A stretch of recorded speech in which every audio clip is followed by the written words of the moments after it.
Today I'm continuing my pilgrimage of Somerset's churches, Conservation Trust churches. This is St Nicholas at Uphill. I've just got an early morning train from my hometown in Bath to Weston Super Mare. Still very early in the morning. Looks like it's going to be a lovely day. I'm going to cycle back to Bath via 4 North Somerset CCT churches. This one is said to be overlooking an old Roman port. It's not a bad view from a churchyard, is it? This and 3 more churches before I head back to Bath. It's coming up.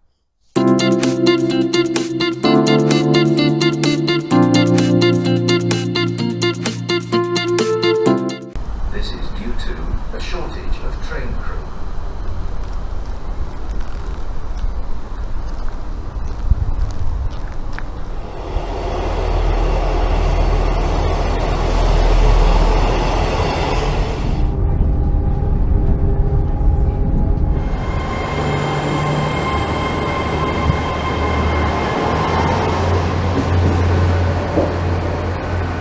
I've just got an early morning train from my local railway station, Oldfield Park in Bath. I've just arrived at Weston Super Mare, 7:45 on a Friday morning. Looks like the weather's going to be nice today. My first port of call is Uphill, which is just up the coast a few miles that way. Just while I wait for my Garmin's to lock onto a signal, just point this out. It's the track pump at Weston Super Mare railway station. That's it, both Garmin's locked onto a satellite signal. Let's get going.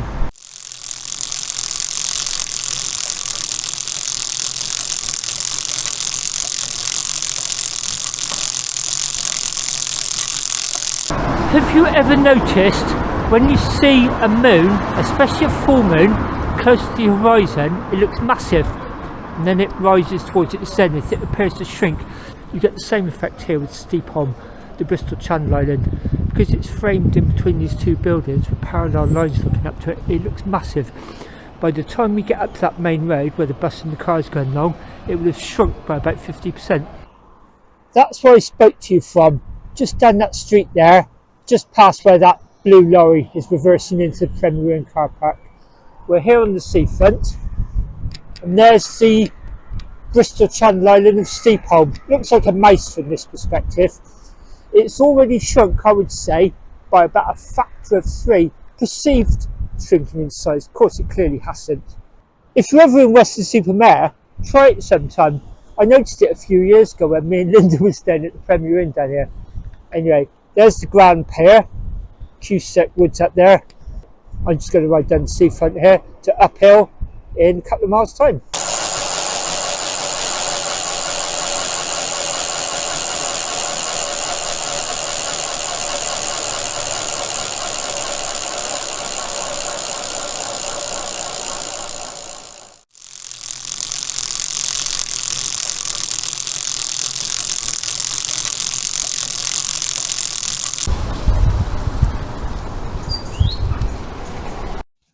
Just come down this T-junction, that'll take you down to the sea. We're right underneath this big hill line here. But before we go along there and start walking up the church, I wanted to show you this. Uphill's Cannon, and it says, here, between the 2 world wars, stood a German Minenwerfer, literally a mine thrower cannon. And there is a picture of it with children playing on it.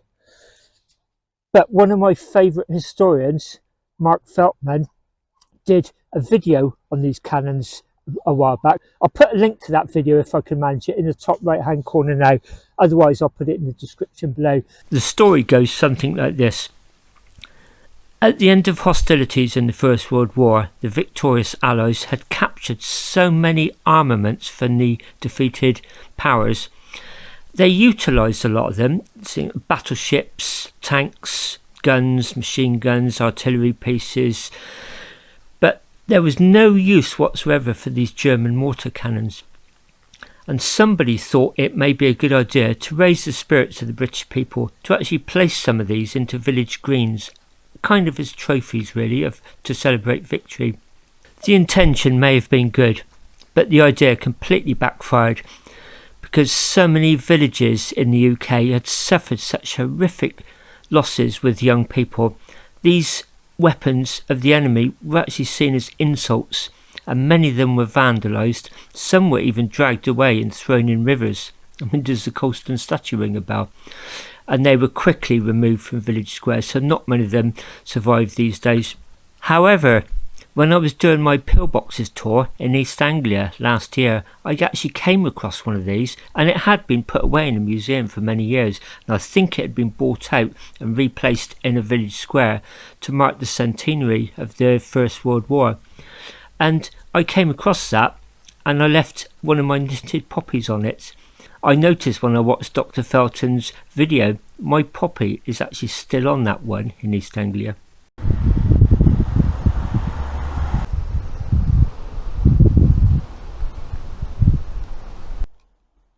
Okay, as I thought, no cycling access. I bought a locked my bike there. So we're entering uphill, local nature reserve. There it is up there, St Nicholas Church. Let's get going. What a lovely morning already. Bit of vigorous exercise to start the morning off. It's fairly steep. It's actually a bit slippery as well. So you do need good footwear. Oh gosh, look at the view starting to open up behind me. The sun's pointing right in my face, hence the squinting. Oh boy, right by the gate into the churchyard.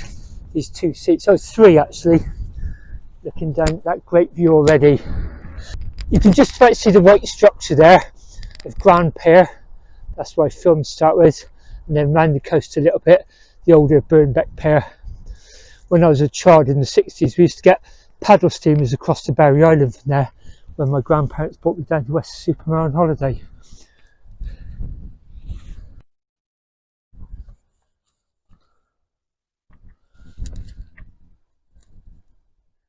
Gosh, what a view. The cross of St George England flag, I'm guessing the blue and yellow is in support of Ukraine. It's a church of 3/3. I understand the nave, yes there it is roofless, so it's just the remains of the church. You've got the central tower, then the chancel. And I don't want to use big words that confuse people.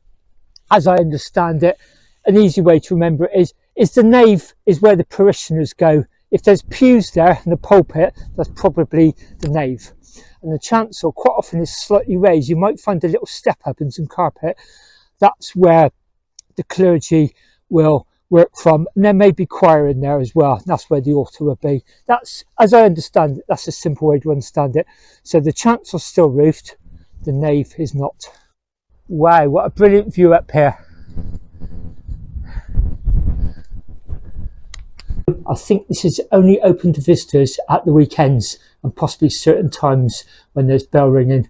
You can see it says there on that silver plaque, the Church's Conservation Trust, St Nicholas Uphill. And there's the remains of the nave. Let's have a look down the side. As always, I'm so careful walking through churchyards. Don't want to desecrate any graves. I'm definitely drawn towards this wall to have a look at the view. Oh gosh, wow. That's sort of what I was expecting. How's that for a view? That's Breen down the peninsula. I camped up there a few years ago actually, right along the end actually. And it's thought that there was a Roman temple up there, and there's all the holiday tourism structure along the front, and this is where the River Axe flows into the sea, meandering back inland there. It says on the Church's Conservation Trust website, on the page about this church, it says it's on a hill overlooking the old Roman port of Axiom, and I thought, ping. When I rode Margreaves 45B, which is the Roman road, from Old Sarum to Charterhouse on the Mendips, it's known as the Lead Road because the Romans built that road to transport lead from the Mendips down to their main network. There was a big road junction at Old Sarum fanning out. But some people conjecture, including Ivan Margery in his 1955 work, Roman Roads of Great Britain, it may have continued to a conjectured Roman port here. And when I rode that route, I bivvied the first night up where it crosses the Fossway at right angles, as you imagine, because the Romans built in straight lines mainly. And then I carried on. I just basically used the ruler method, trying to work out what could have been a possible route down here.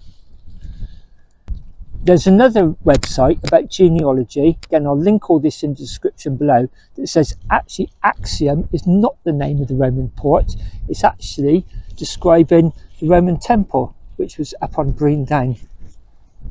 So there's a contradiction in ideas there. I simply don't know, I don't have an opinion. But I do have an opinion on this. I think this is wonderful.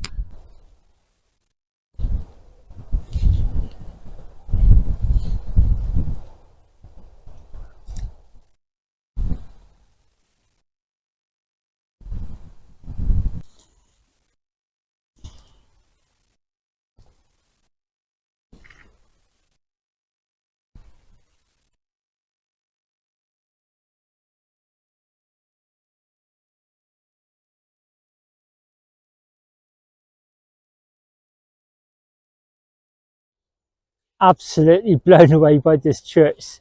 The church itself and also its setting, and behind me back over Weston Super Mare. I'm going to go down and lock my bike, head out onto the northern Somerset levels, and our next church is at Puxton. It's known as the church with the leaning tower of the levels. Get going.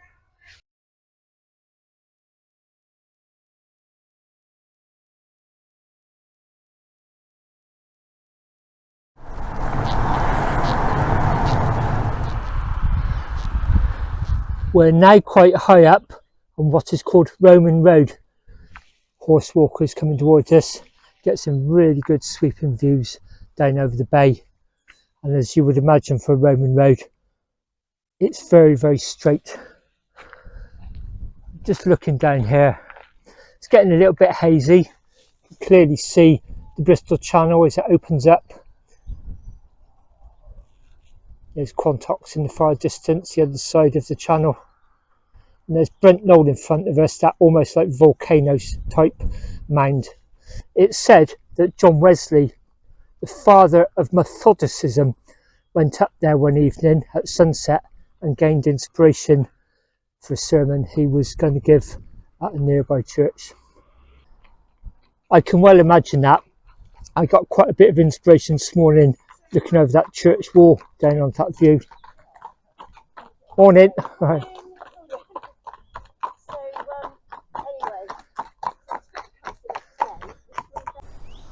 I'm just dropping off that hill now. I waited till it's safe till I passed the horse riders. And then the track of my route actually went straight on. That would have been the course of the Roman road, but I'm just curving down through these woods. The reason I know I didn't want to do that today, it'd be very muddy, but also last time I came up there when I was retracing a possible Roman route from Old Sarum to uphill, I broke a cleat off my shoe, so I know it's quite rocky up there. I dropped down off that high ground through the wonderful woods of Canada Coombe, and I joined the busy Bath to Weston Super Mare road. This is as it goes through Banwell. A lot of motorists will know this is very narrow, quite often have to queue up and wait for single file traffic to go through. But this is actually Church Road. I'm taking that route there up to my next church at Puxton. But I thought, well, there's a church here, I'd have a look round. This is absolutely massive.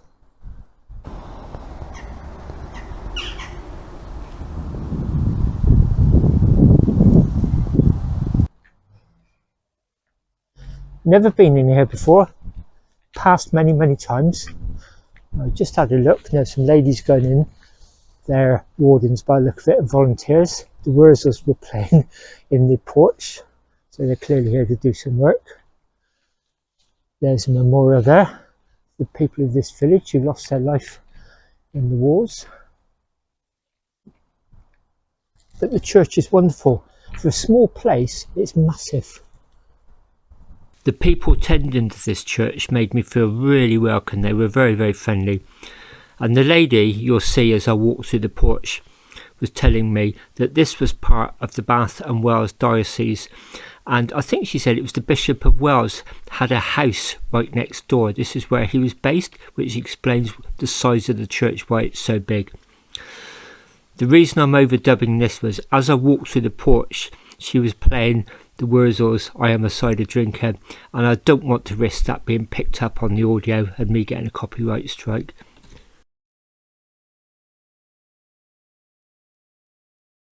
I hope that bit of music don't get picked up and I get a YouTube strike for copyright infringement. Go down the back of the church, look at a marvellous stone font.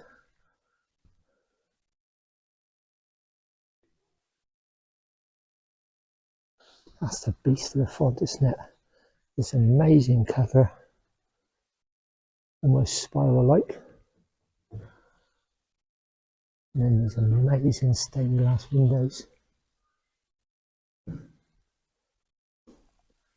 So I'm trying not to use too many technical terms. So that's the font, which would be for baptisms. They quite often have covers, the wooden pews. And I was saying earlier on, where the congregation worship would be the nave. That's the main part of the church. I think most people will be familiar with a porch.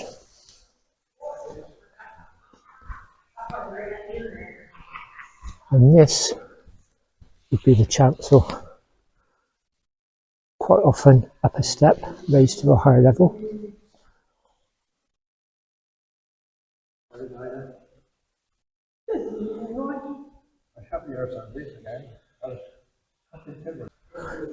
Look at this. Imagine the coffin goes on that. Portable hearse. And I've just been shown these Flemish stained glass panels. Rectangles date from the 15th century. And the lady's just lit them up for me.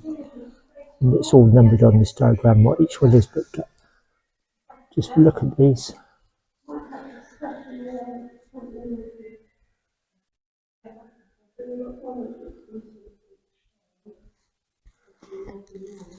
And that's at the front of the nave, just before you go in the chancel. Oh, look at those wonderful colours coming through the stained glass, hitting the arch.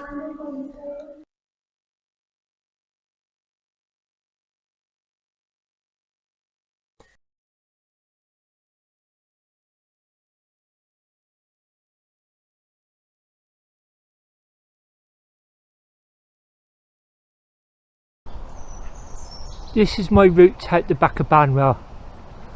Lovely village green. Just see the tower of the church there. That big tree line along there, that's the high ground I've just dropped down from. And you can just hear the roar of the M5 over there. And then we EasyJet out there, just taking off. And in this direction, we're heading north up to Rolleston, then turning right, heading up to the second of today's churches, the Leaning Tower of Puxton. But I'll show you some of the reens. They're pronounced differently depending on which part of the country you come from, but basically they're drainage channels. This is all reclaimed land or old marshland, so they're drainage channels. But it's just wonderful riding up here, about 3 or 4 miles.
This is Holy Trinity Church at Puxton with the Leaning Tower. Unfortunately, the sun's facing right into the camera. Can you see there's quite a lean to the right hand side? Go and have a look.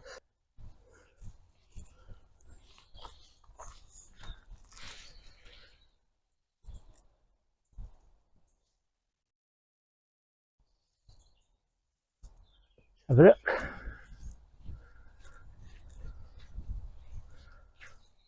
Yeah, look, welcome. The church is open. Please do come in.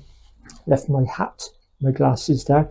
Everything's looking very Harvest Festival-y at the moment. What will we find in here? I've never been here before. Again, I've been past many times, but never stopped to have a look around.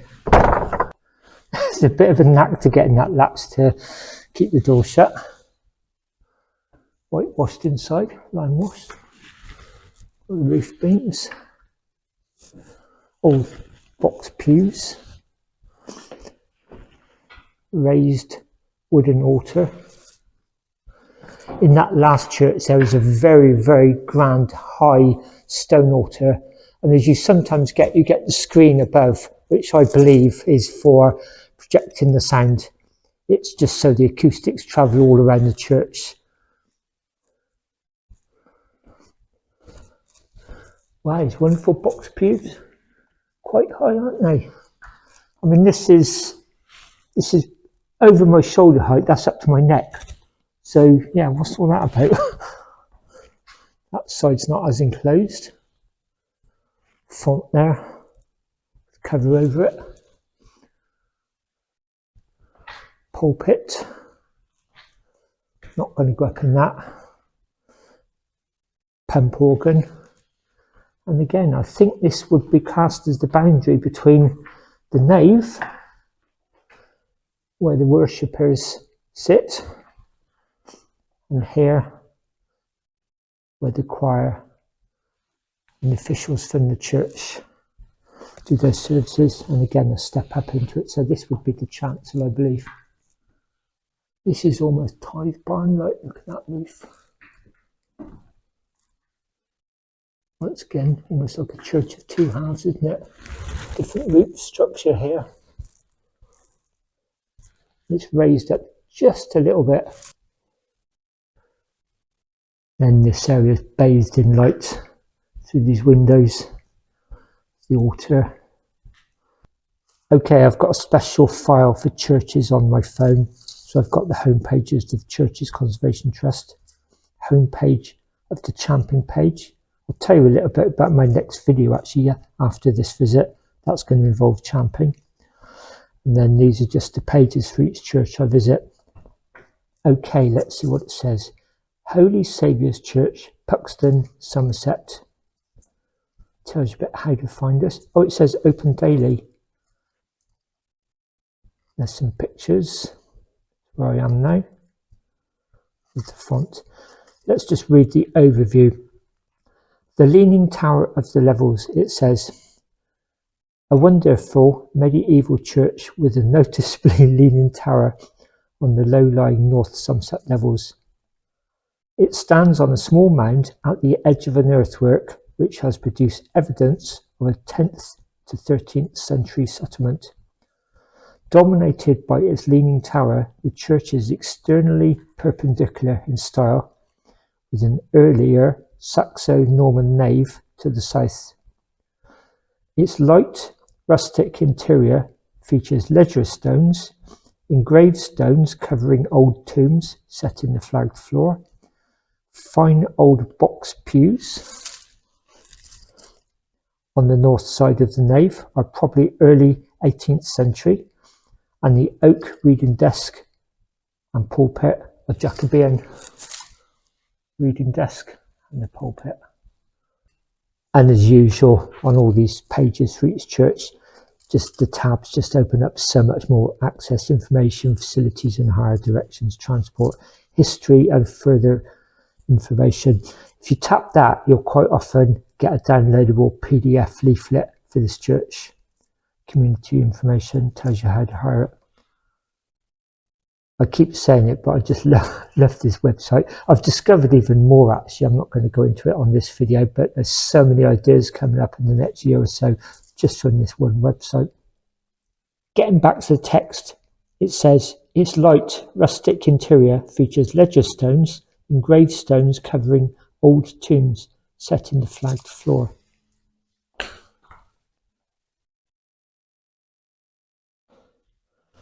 So I'm guessing people buried under there.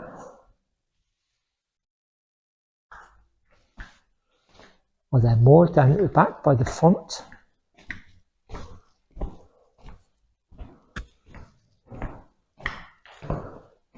It looks like it.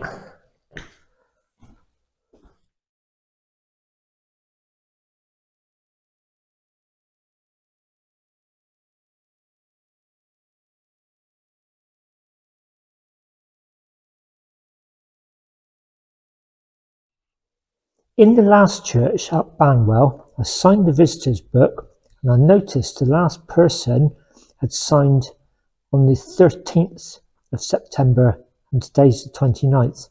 I'm sure there's been more visitors, but that was the last entry. But this book, the last visitor was yesterday, and above the door there's a war memorial to the people from this very small village. It's not much more than a hamlet that lost their lives in the Great War, 1914 to 1918.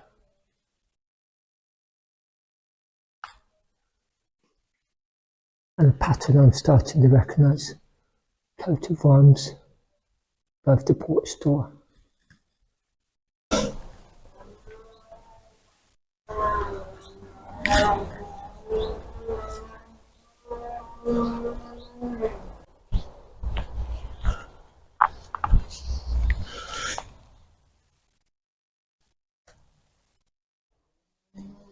Okay, let's go and have a look round the churchyard. Got a bit of shade from the sun here. There's the Leaning Tower. Gosh, you can really see it going off, I would say about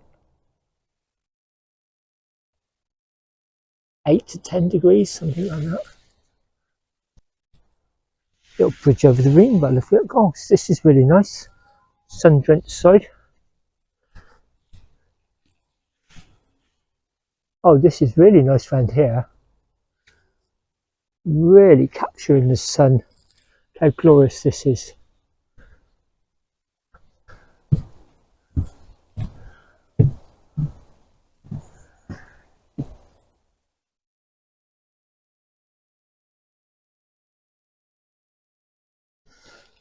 So a little bit of an explainer about today's ride. I've been visiting the Somerset Churches Conservation Trust locations over the last few months, and I'm coming towards the end of that journey, that pilgrimage for want of a better word. So today I'm visiting 4 in North Somerset. Next Thursday I'm aiming to go champing.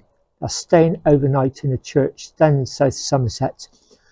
The champing season kind of ends the end of October. You can't champ in the winter because some of the churches would just be too cold. So the window of opportunity is rapidly closing.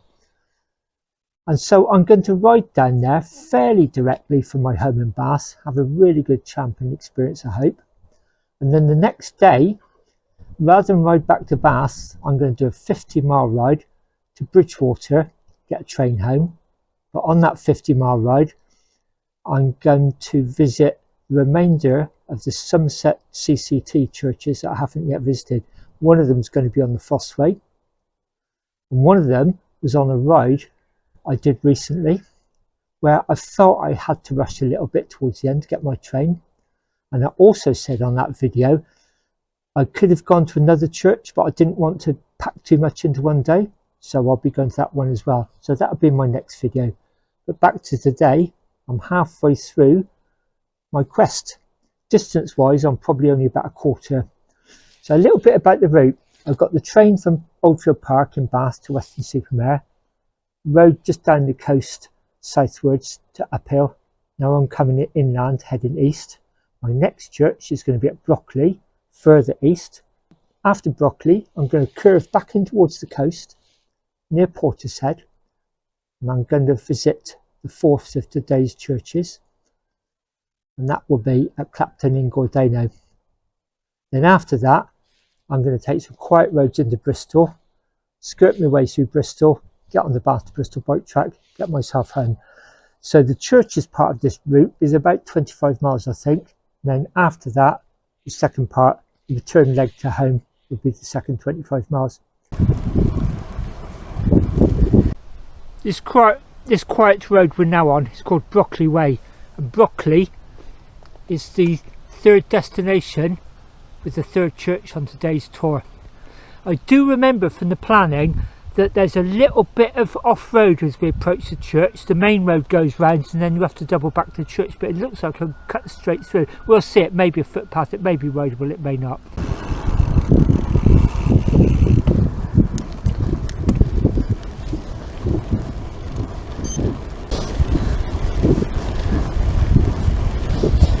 Looks like we're coming up to the bit I was unsure about doing the left-hand turn there, off-road. Let's see if this is rideable. It looks okay. Yep, let's give it a go. This should, if my memory serves me right from the GPS planning, bring us right out by the church, which will be very satisfying. Even on narrow tyres after some rain last night, this is perfectly rideable. I've never been up here before. Been really close many times, but never been up here. What's happening here? Is that a gate we're going through? Looks like it might be. We shall see. Get straight on here. Wind's picking up a little bit. Right, let's see if I can ride this. Yes, it's rideable with care. Obviously you're right on the edge of a crop field, so it goes without saying don't go anywhere near the crops. But this is four-wheel drive, so as I always say, if a Land Rover can get through here, a bicycle probably can. Now it looks like it's about to get muddy. I've just seen the church tower. It's just up past that van in front of us. The church is off to the left, although I'm being sent round to the right. Oh, slippery here still. If you do try this, I'd urge caution. Really just get off and push.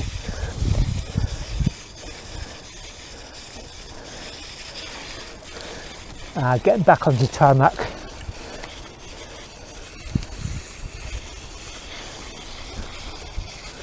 Sky metal detecting in the field.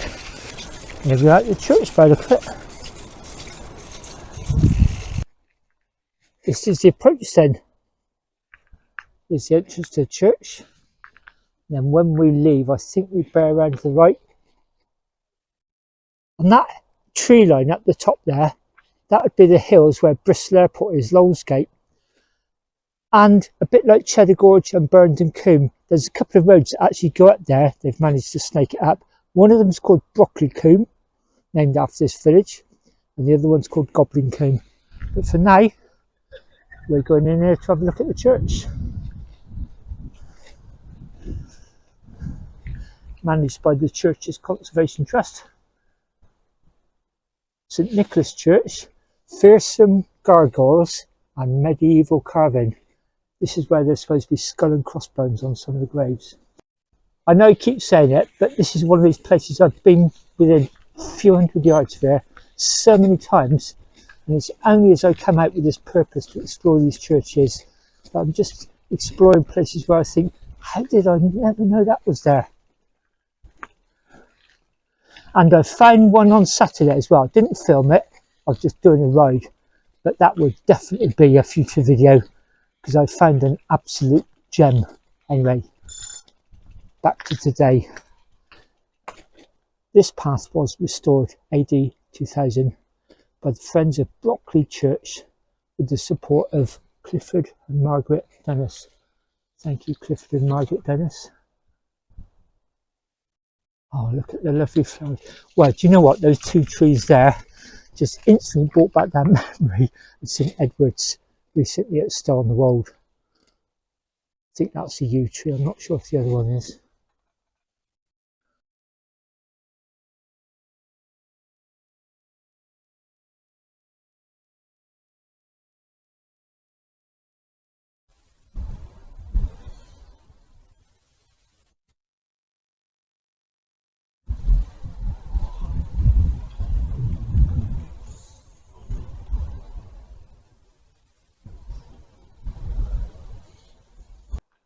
It says on the plaque outside, St Nicholas, Brockley, and it's managed by the church's Conservation Trust. I'm going to break a habit here actually. I'm going to look around the churchyard before I go inside. I'm intrigued by these skull and crossbones graves. I don't know where they are. Let's go have a look. Another gateway there. Some steps down into the church.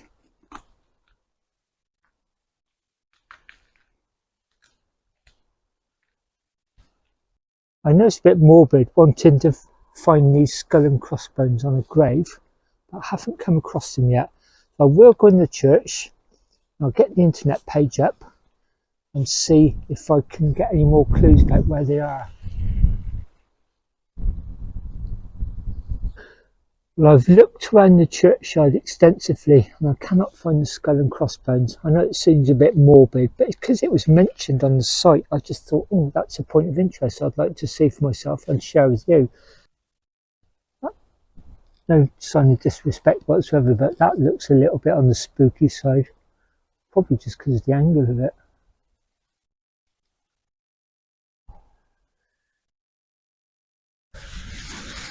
There's gargoyle faces there.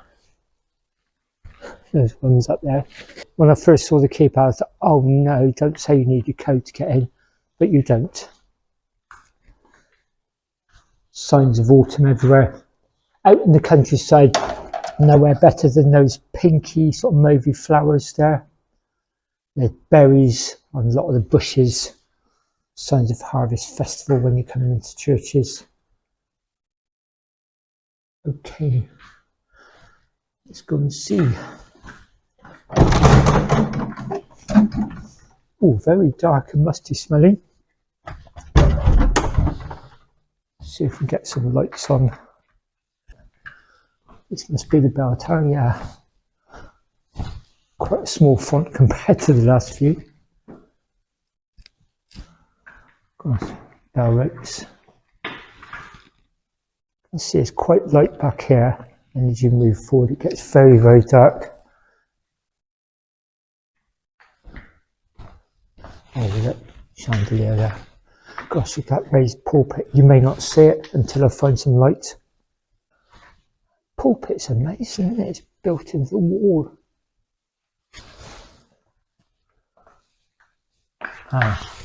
What have we got here? Yes, light. I'll obviously make sure I put them all out before I go. Now we can see the church. Oh, do you know what? It has bathed it in really nice soft light. I thought it might ruin the atmosphere, but no, definitely added to it here. Whoever's done this lighting has put some thought into that. This is really. I thought flooding it with white light might ruin it, but no, definitely not.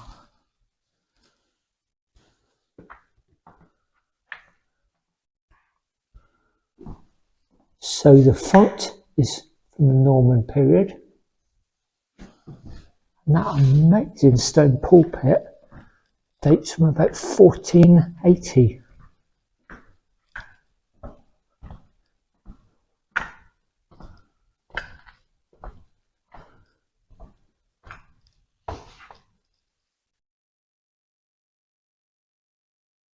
As I'm out of the wind, I'll just go through my list with you.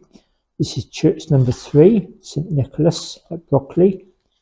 Now we're heading up to St Michael's Church, Clapton in Gordano. So we're going to turn westwards and head back into the coast, so we may be riding into the wind. And it says, the highlight is, high on a hill with far-reaching views. This is really nice. I've enjoyed this one.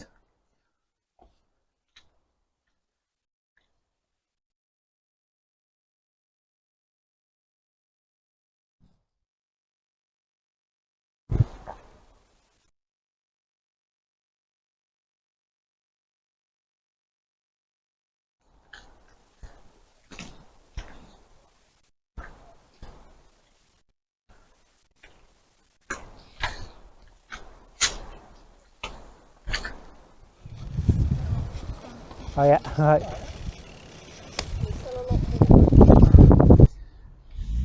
Okay, I came in that way, stopped at the church, and I've just come up here, just about to join the main road. Remember me saying if I couldn't have got in that way, I'd have had to deviate up here and come in this way. There is a sign there, said St Nicholas Church, right by the Cleve boundary sign. And this track is called St Nicholas Way. But Fess Upton, I've ridden along here so many times, I don't even think I've ever clocked that sign there, to be honest. So that would be a point of reference if you wanted to drive here. Coming in from the north, the Bristol way, towards Weston Super Mare, Cleve, this right hand turn. Having climbed up steeply, just about to drop down into Clapton and Gordano now.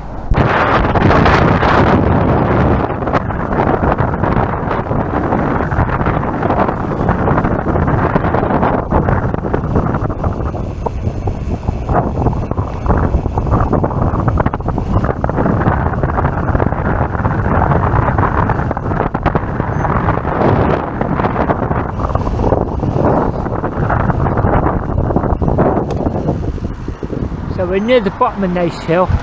We're just about to turn down this Clevedon Lane and see St Michael's Church along there. Okay, after dropping down off Nash Hill, I've taken this Clevedon Lane. This is part of the Avon Cycleway. And I've just pulled in there so you can see St Michael's Church is doubling back very sharply at this acute track. Old-fashioned painted sign there. Never been up here. I mean, again, I've been past here so many times. So that's where we're heading. You may or may not hear a roar of traffic.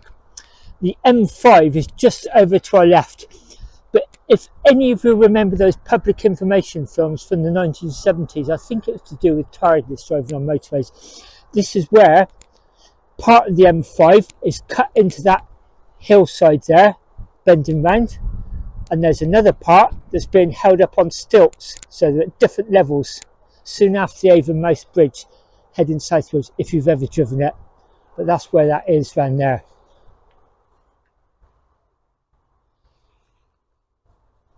Just see all the outskirts of Bristol. Well, Porter said it'd be over there. And then we're going to bend up round here.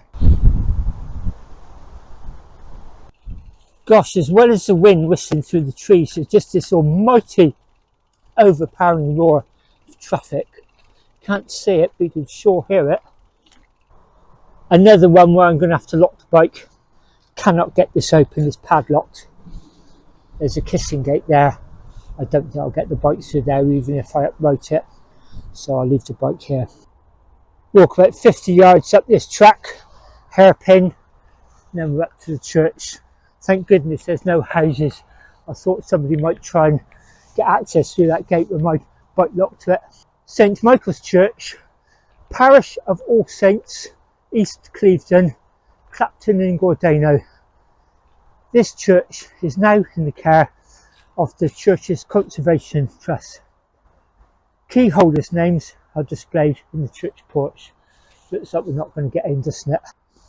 As you come through the gate, you approach the church.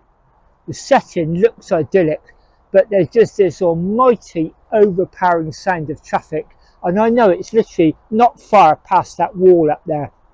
And the reason I know that was because I tried to street view this on Google Maps the other day. By that I mean drag and drop the Pegman to see what it looks like, and of course it would only take me so far. It wouldn't show me that track because the Google car couldn't have been up there. But what it did have was an aerial shot of here which looks like it had been taken from a drone. It's 360 as well, so you can swivel it. And you can see, I'll put it on the screen now, you can see how close this church is to the motorway, even though we can't see it at ground level. It's now a few days later, and I'm back at my home in Bath, editing the video, putting all these clips into sequence to tell the story. And what you're looking at is my wireless clip-on collar microphone. And that grey thing at the end that looks like a dead cat, that's a wind muffle. It's designed to block out as much of the background wind noise as possible. Ironically, it's working so well, it's also blocking out the traffic noise, which is nice. But I really wanted to make the point here. It's a stunningly visual location, but the sound of the nearby motorway is absolutely overpowering. It didn't ruin my visit, but you need to be aware of this if you ever want to visit here yourself. Crows in this one. Oh gosh, spooky faces again. The church I went to the other day, I said to you I'm going to revisit it and make a YouTube video about it. And that was one where it's kept locked and is managed by the church's conservation trust. They tell you how to gain access. You have to go to a local cottage and pick up the key. And it's absolutely delightful. I'm going to go back there on a nice day, take a picnic and show you around and make a film. As I expected, no access here. It did say back there to tell you where to get the key. I think I may have just set an alarm off in there by trying the door. In the porch, there's a stone plaque here, yeah. And it's a war memorial in tribute to those who gave their lives serving our country, 1914 to 1919. And then lower down, 1939 to 1945. I'm going to use the porch to tell you about the church. First of all, to try and minimise the wind noise, but also that awful road noise. So let's see what it says. It says, St Michael's Church, Clapton in Gordano, Somerset.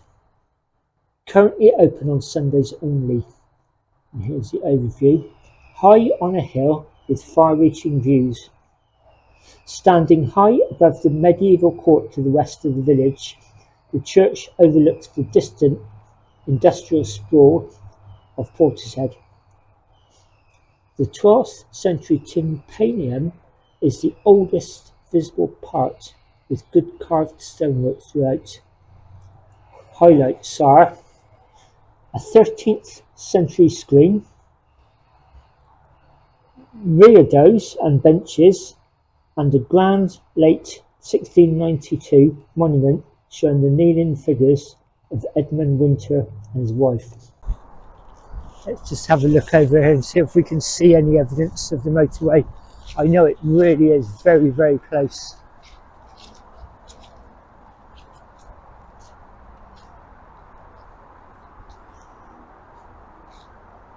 As I said, it's split level carriageway here.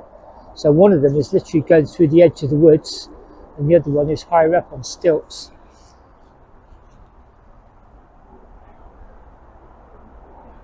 It looks lovely. It sounds horrible.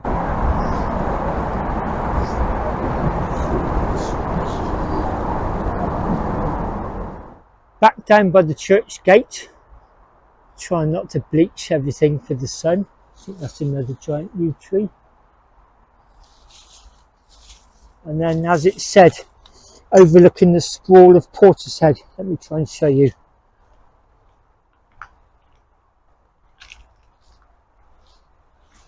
All over there. I'm going to finish the film off here, I think. I hope you've enjoyed coming along on this one. The churches have been really different, actually. Each very much individual. I'm going to try and follow the Avon Cycleway back through Portbury anyway, and then maybe try and skirt round some routes that I know, just to avoid going up No Shield or that traffic behind me. And then it's just a case of getting in the outskirts of Bristol, getting through Bristol for rush hour, heading home on the Bath to Bristol bike track. So it seems a good time to finish the video. Hopefully next week I'm going to go champing, as I mentioned earlier on. So I haven't booked it yet, but I'm looking towards the end of next week. I've got a few commitments before that. So hopefully the next video will be me champing, and then the following day finishing off the final Somerset Churches Conservation Trust churches that I haven't yet been to. Thanks very much for watching. See you soon.